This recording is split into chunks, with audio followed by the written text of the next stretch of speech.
Alors c'est vrai qu'on s'en doutait un petit peu, mais la Banque de France nous le confirme. Il faut tirer un trait sur cette croissance qui était prévue en début d'année, autour de 3,5% pour la France. Bonjour Jean-Marc. Bonjour David, bonjour tout le monde. Jean-Marc Vittori, éditorialiste aux Échos. Les incertitudes autour effectivement de ce conflit en Ukraine, on le sait, auront des répercussions, des conséquences sur l'activité et la croissance en France. La Banque de France, c'est intéressant parce qu'elle sort des chiffres. On le ressent tous évidemment, maintenant il faut mettre des chiffres là-dessus. Elle nous dit en gros, la croissance pour 2022 maintenant c'est entre 2,8 et 3,4%. On se dit en gros il y a différents scénarios, parce que ça fait comme déjà un gros écart. Explication déjà donc de ces deux scénarios avec le plus probable selon vous. Alors d'abord, c'est impressionnant de voir la Banque de France sortir des prévisions le dimanche, puisqu'ils ont sorti ça le dimanche. Ouais. C'est assez inhabituel, ça montre aussi qu'on est dans une période un petit peu différente. Ensuite, on est à nouveau dans une incertitude radicale. Je crois qu'il faut commencer par là. On est dans une incertitude radicale, puisque nous sommes à la fois avec un conflit, le premier conflit entre États en Europe depuis la Seconde Guerre mondiale. Et puis, on a encore des événements qui se passent sur le plan sanitaire. On le voit avec Shenzhen. Voilà, la Chine a décidé de fermer Shenzhen. Shenzhen, c'est 17 millions d'habitants. C'est le cœur de la tech chinoise. C'est Wuhan, où avait commencé l'épidémie il y a 2 ans, c'était la mécanique, l'automobile, la sidérurgie. Mais là, c'était un ensemble assez homogène. Là, c'est l'électronique, et on a bien vu avec ce qui s'est passé l'an dernier sur les puces venant de Taïwan, que quand il y avait des problèmes sur l'électronique, c'était pas seulement une industrie qui était frappée, mais pratiquement l'ensemble des industries. Et donc là, avec ce qui se passe à Shenzhen, c'est une incertitude aussi extrêmement profonde. Ouais, une de plus. Voilà, alors, ils font un confinement pour 6 jours, mais on sait bien que les confinements, ça peut durer sensiblement plus longtemps. Donc on a d'un côté un conflit important avec un pays qui est gros producteur de matières premières, pétrole, gaz, blé, mais aussi un certain nombre de métaux qui sont indispensables, notamment pour la transition énergétique. Et de l'autre côté, le Covid qui arrive en Chine, qui revient en Chine avec un virus qui est particulièrement contagieux et une réaction des autorités chinoises, on le sait depuis 2 ans, qui est aussi extrêmement importante. Donc voilà, ça fait 2 événements avec une incertitude radicale. Je rappelle que l'incertitude radicale a été théorisée en 1921 par un monsieur qui s'appelle Frank Knight, qui était un mathématicien.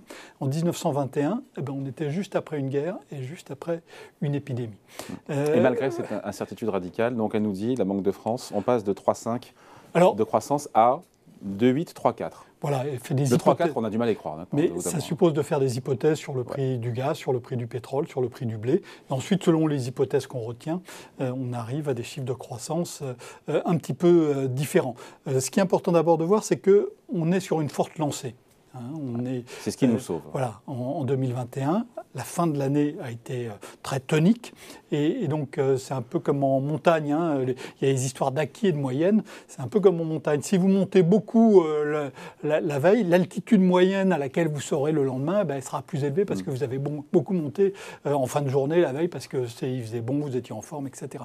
Et donc, la moyenne de l'altitude de la journée, elle est supérieure sensiblement à celle de la moyenne de l'an dernier parce que vous avez beaucoup monté à la fin de la journée dernière.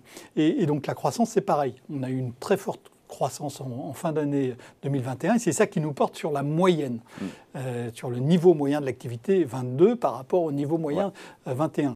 Si on regarde en glissement, c'est-à-dire ce qu'on aura effectivement monté au cours de l'année 2022, on arrive à des chiffres qui sont beaucoup moins flamboyants, qui ont été passés plus discrètement, mais qui sont peut-être plus significatifs pour montrer vraiment la tendance. On est à moins de 1% de croissance.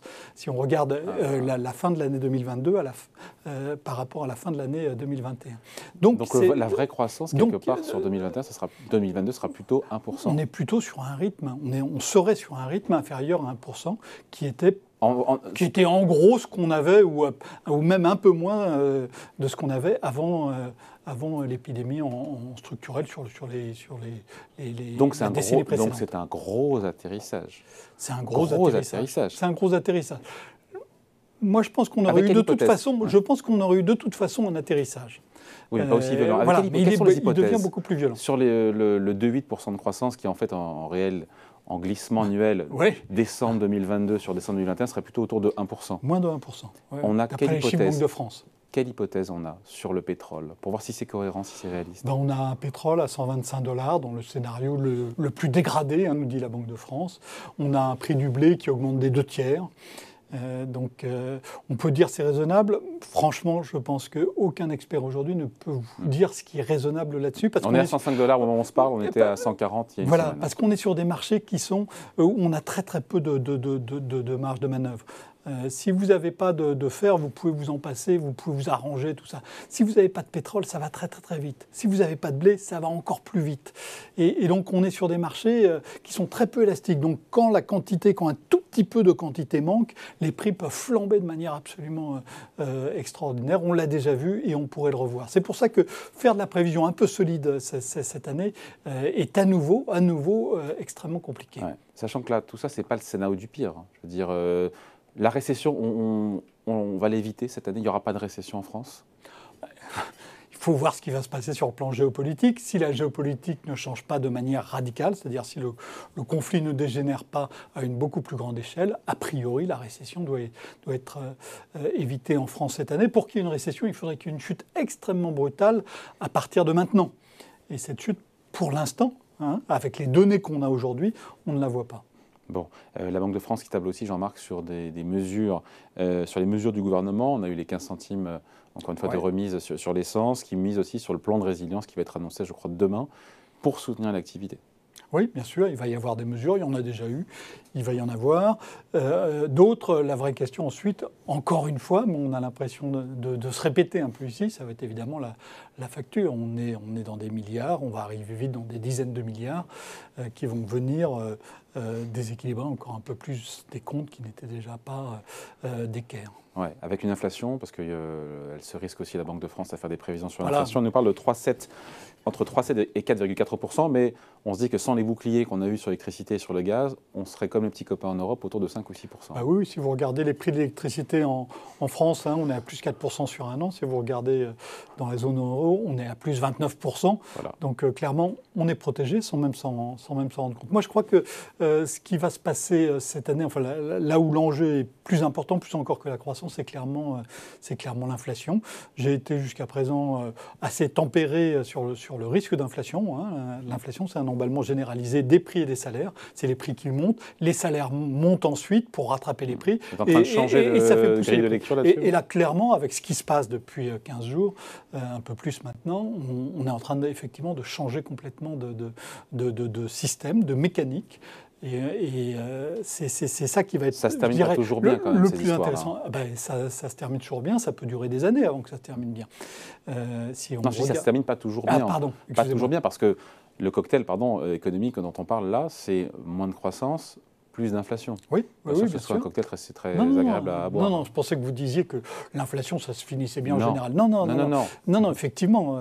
Et ça peut être très compliqué. Si les salaires ne suivent pas l'inflation, à ce moment-là, ça va très vite se retrouver sur la consommation, en particulier parce que ce sont les plus défavorisés qui profitent, qui pâtissent des prix qui augmentent le plus en ce moment. Parce que le poids de l'énergie dans la consommation des ménages les plus modestes, c'est quoi, je crois, 30% d'un panier ? C'est moins de 30%, mais c'est évidemment plus important que sur l'ensemble de la population. Oui. Et l'alimentation aussi. Et donc, si on a une augmentation forte des prix de l'alimentation et des produits pétroliers, ce sont les ménages les plus défavorisés qui vont morfler. Ça va se retrouver très très vite, évidemment, dans leur niveau de vie, dans leurs sentiments, aussi sur le plan politique, ça peut avoir des traductions politiques, mais ça va se traduire aussi, évidemment, sur la consommation extrêmement rapidement. Et si les salaires augmentent plus vite que les prix, ce qui c'est une bonne chose. Pardon ? Les salaires qui augmentent plus vite que les prix, c'est une bonne chose pour les salariés. Oui, c'est une bonne chose pour les salariés, mais c'est ce qu'on a vu dans la France du choc pétrolier de 1973, où contrairement aux autres pays, les salaires ont progressé sensiblement plus vite que les prix pendant plusieurs années, et ça a mis l'industrie française sur le flanc. C'est-à-dire que les entreprises françaises n'ont pas pu investir. Alors vous allez me dire, aujourd'hui, elles font des profits mirifiques. L'an dernier, le taux de marge des entreprises a battu un record, etc. Mais ça peut se dégrader extrêmement, extrêmement rapidement. Il y a des premiers signes sur la trésorerie des entreprises. Jusqu'à présent, depuis 2 ans, elles avaient une trésorerie extrêmement abondante, pas moins de problèmes. Si vous regardez la dernière enquête qui a été faite par Execode et l'Association française des trésoriers d'entreprise, vous voyez qu'il commence à y avoir un petit retournement. Ça peut aller très très vite avec des prix qui flambent. Bon voilà, merci beaucoup. Explication signée Jean-Marc Vittori pour Les Échos. Merci Jean-Marc. Merci à vous. Salut.